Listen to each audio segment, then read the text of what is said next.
అట్లయితే ఇండియా నుంచి వెళ్ళిపోతాం, వాట్సాప్ మెసేజ్లకు ఎన్స్క్రిప్షన్ వద్దంటే సేవలు ఆపేస్తాం, ఢిల్లీ హైకోర్టుకు వాట్సాప్ మెటా వెల్లడి, ఐటీ రూల్స్ లోని రూల్ 4/2 లాంటిది ఎక్కడా లేదు, ఎన్స్క్రిప్షన్ బ్రేక్ చేస్తే యూజర్ల గోప్యత భంగం అని వాదనలు, తదుపరి విచారణ ఆగస్టు 14కు వాయిదా. ఇక పంచాయతీ ఏందో చూడరు. ఇది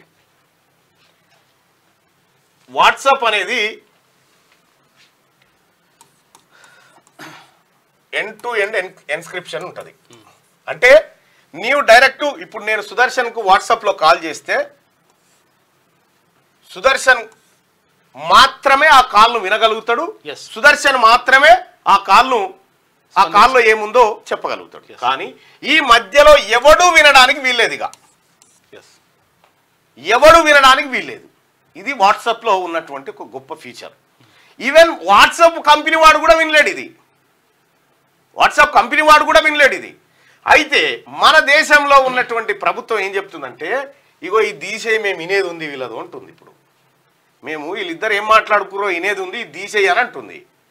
మేము అది తీసేస్తే ఇక్కడ మేము వినియోగదారుల విశ్వసనీయతను కోల్పోతాము, వాళ్ళ భద్రతకు గోప్యత లేకుండా పోతుంది, కాబట్టి మేము తొలగించాం. ఒకవేళ అది మీరు ఖచ్చితంగా తీసేయాలంటే మేము ఇండియా నుంచి వాట్సాప్ వెళ్ళిపోతాం, దేశంకి వెళ్ళిపోతామని చెప్తున్నారు.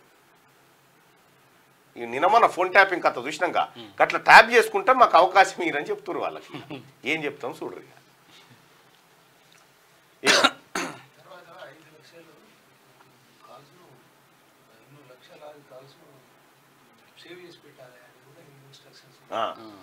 అట్లయితే ఇండియా నుంచి వెళ్ళిపోతాం, వాట్సాప్ మెసేజ్లకు ఎన్క్రిప్షన్ వద్దంటే సేవలు ఆపేస్తాం, ఢిల్లీ హైకోర్టుకు వాట్సాప్ మెటా వెల్లడి, ఐటీ రూల్స్ లోని రూల్ 4/2 లాంటిది ఎక్కడ లేదు, ఎన్క్రిప్షన్ బ్రేక్ చేస్తే యూజర్ల గోప్యత భంగమని వాదనలు, తదుపరి విచారణ ఆగస్టు 14కు వాయిదా వేసిరట. ఇక వాట్సాప్ మీద పడరన్నట్టు. ఇప్పుడు వాట్సాప్ లో మాట్లాడుకుంటే దొరుకుతలేరు. ఇప్పుడు వాట్సాప్ కావాలన్నట. ఇప్పుడు కేంద్ర ప్రభుత్వాలు వాట్సాప్ లో ఏం మాట్లాడుకుంటారో జనం అది మాకు తెలవాలి అంటారు. ఇది వ్యక్తిగత మీకు తెలుసో తెలియదు, డొనాల్డ్ ట్రంప్ అమెరికా ప్రెసిడెంట్ ఉంటే ఆ దేశంలో ఉన్నటువంటి కంపెనీ ఆయన యూజర్ అకౌంట్ను బ్లాక్ చేసి పెట్టింది. ఆ పెద్ద పెద్ద కంపెనీలు రాష్ట్ర ప్రభుత్వాలకు దేశ ప్రభుత్వాలకు భయపడే కంపెనీలు కావు. ఏముంటుందా ఇప్పుడు ఈ ఎన్క్రిప్షన్ ఎత్తేస్తే ఉంటాయా దీని షేర్లు, మెటా షేర్లు కుప్పగూలి పడిపోతుంది, మొత్తం కంపెనీ ఖతం అయిపోతుంది. ఎవడు ఉంటాడు ఇంకా నమ్మకం పోతుంది. ఇక మరి వాళ్ళు వినాలనుకుంటారట.